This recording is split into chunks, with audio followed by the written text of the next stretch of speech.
The real issues and themes that came up in the early years and high school were about the curriculum, teacher training, the degree of exclusion, particularly of black and ethnic minority children, and then about the careers advice and preparation for the workplace.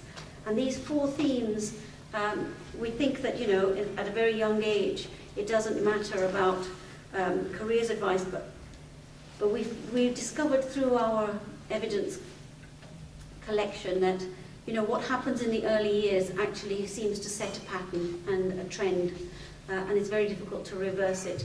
So the task force has come up with a whole list of recommendations, as I said, that you can read, but it's very clear that one of the biggest issues around curriculum is the way that we teach the history of BME communities and the rest of the world. And we had a big event during the Black History Month in Hackney where we discussed how history is presented and how the rest of the curriculum of the school also needs to be changed in order to be able to make it a bit more inclusive and empowering to those of us who come from different backgrounds.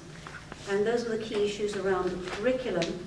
The other thing that became very apparent was that teacher training in these issues is very important. And I understand from the experts and the practitioners that we interviewed that there is a lack of, you know, there's no module in the teacher training program, for example, to deal with issues of prejudice, of discrimination. They're all sort of treated in the same way, and it seemed from teachers that reported back to us that this was an issue, or parents find that there's not the correct response from the school. So these things need to be addressed, and the report has a lot of recommendations on that. We also have a lot of evidence, and this is from the Education Department itself, which says that the BME young student, particularly Caribbean boys, are more likely to be excluded from high school and from junior school. I can't see the percentage here, but it's extremely high, and the highest of any other ethnic minority group. Now, great concern that one particular group should be excluded in this way, and the task force really focused around that. And then when we move on to the higher education level, it becomes very apparent through statistics that students from BME communities are less likely to go to university, and particularly to attend the Russell Group universities. Only 8% of all black university students compared to 24% of all white students.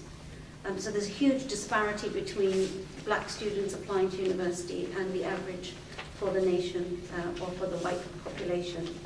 And so there's an imbalance there that needs to be addressed.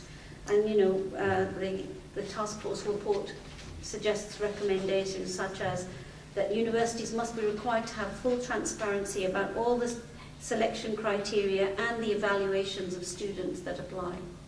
So it's that kind of report, and you, as I said, you'll be able to read this task summary. The other really key aspect of all of this was careers advice, and then again about teachers and the empowerment of students through teaching. The recruitment of BME teachers themselves seemed to be an issue, and it seemed that through our evidence collection it said that equality monitoring undertaken systematically and transparently so that progress can be monitored in the recruitment of teachers from ethnic minority communities. 2/5 of people from ethnic minorities live in income poverty, which is twice the rate of the white population. So there isn't. We didn't only look at education per se then, because obviously there's a social aspect to this. The idea of poverty and the impact of poverty itself on families, etc., has also been looked at, and the recommendations go ahead on that kind of approach and suggest that there should be a holistic approach to the way that we impart education to our students.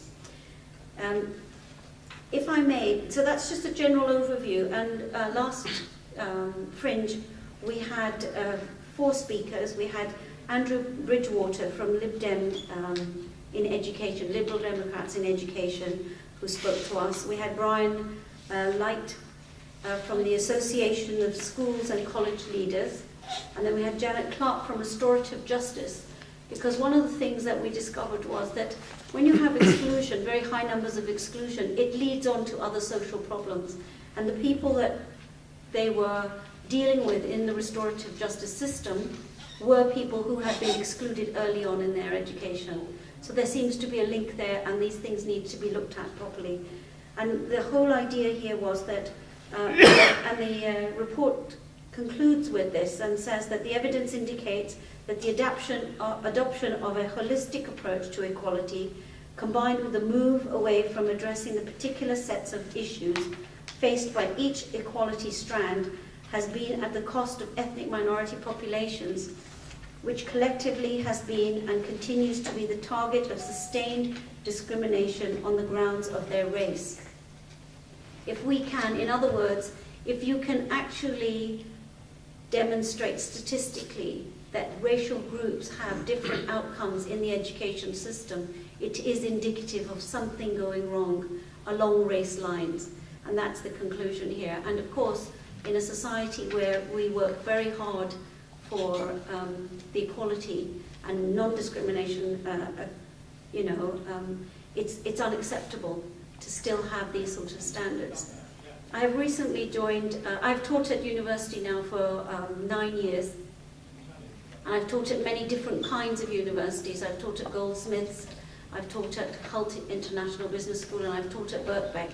So these are young students who are coming in from poor backgrounds or different kinds of backgrounds. They may be the first student that's ever been to college at Goldsmiths or at Birkbeck.